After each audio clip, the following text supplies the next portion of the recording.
So for the interview portion of the site visit was pretty interesting. Getting to interview just a little bit with the individual with a disability was pretty interesting because the language piece was the difficult part of getting as much as I could from the individual.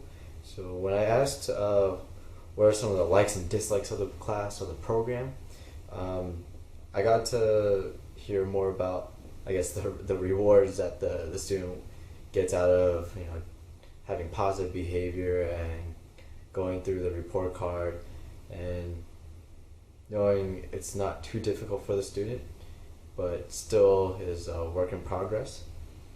Even though it wasn't exactly a part of the question, but the student told me that he likes social studies, Spanish, but doesn't like science, which is pretty funny. I mean, just I'm a science teacher, but he likes playing with the sensory objects, the ones that they have in their program. He really likes to use.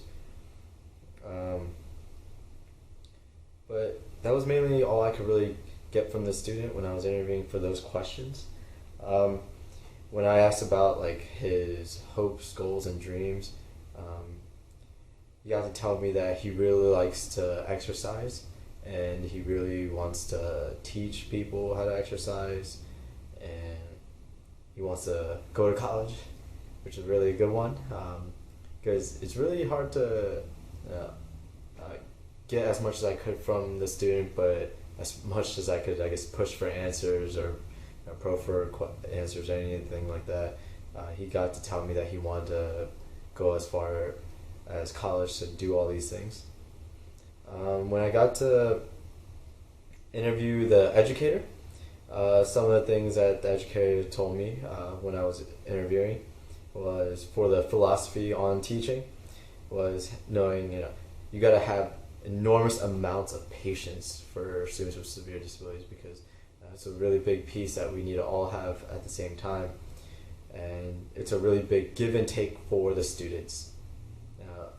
Just understanding that being able to help the students and knowing what you can take back from it. Everyone had also saying that everyone has a chance to learn, and we need to give them the right accommodations to level out their playing field. And so really the big piece was really the accommodations, knowing that all students can learn as long as they can have the same playing field as everyone else. What instructional strategy do you use to support the individual with disabilities? They were telling me, it's always about repeating instructions. I mean, they may have not heard the first time, or if they're distracted, do it again. And really, it's a part of their disability. And so also reading aloud to the student for them to hear, redirection from off task, prompting, guiding the student for reading, pointing out where the reading is. So like if they were reading something, then you would have to guide them along, really guiding them as they read. What are the strengths and weaknesses of the program class? The students are motivated to learn and generally enjoy instruction and following directions of their staff. And they were telling me that because a lot of the staff are pretty young, the students can really have fun with the staff together, because they get to play together and are pretty energetic. The students continue to need social coaching in order for them to understand what is really appropriate in social settings, and that's something that the program needs to, I guess, address a little bit more with the students and find other ways to help better the understanding for the students. And even though it's really been improved, improvements are always good to have. That's mainly the piece on the interview.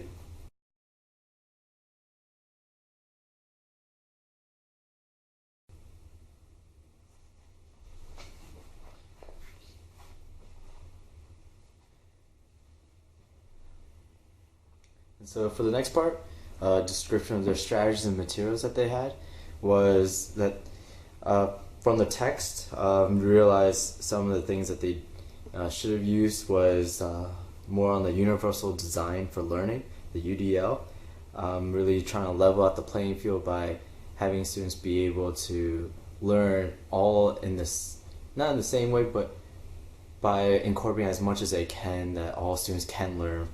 And one way would be that there was pictures and visuals that were lacking from the last chapter, which made it a little bit boring maybe for the students, and why some of the students may not have been wanting to be too engaged to the story. The educational assistants were right next to the students in case they needed any support, which was a good strategy to do. They gave extra time for students to read or to finish all their work. They see the students in areas that they preferred, like maybe they're not doing too well with other students, or they prefer to be closer to the door or to the window. Something that I saw was that they should use the smartboard instead of just reading straight from a copied book, because there are other interactive or engaging websites for the book Frankenstein out there, and something like that they could have done for the students to really get into, and instead of just reading straight from the book or from that plain black and white copy. Also, delivery method could have been a little better when it comes down to instruction, helping to remind the students why they're reading and how meaningful the context is. That's really coming from our textbook, also from teaching students with severe disabilities. And also, what was really good was giving the students a choice on how much they wanted to read while they're doing the popcorn read, because that's really one thing that also, again, from the textbook, was a really good learning experience for students, because a lot of times we don't allow students to do what they want to do, and it really constricts them or constrains them from doing other things that they wanted to do.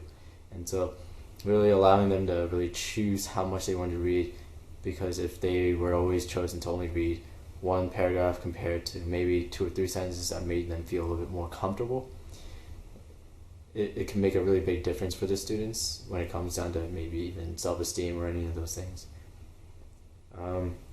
For recommendations, really one of the big ones that I really noticed that I would really recommend for them to do is to encourage the teacher to tell the students to really work together in groups, because really having that peer support and allow the students to really get together and to help one another, and really just talking to one another would also help with their language or speech and their language when they're working together, because they have to talk to each other, to discuss, to conversate in order to be able to do any of the work together.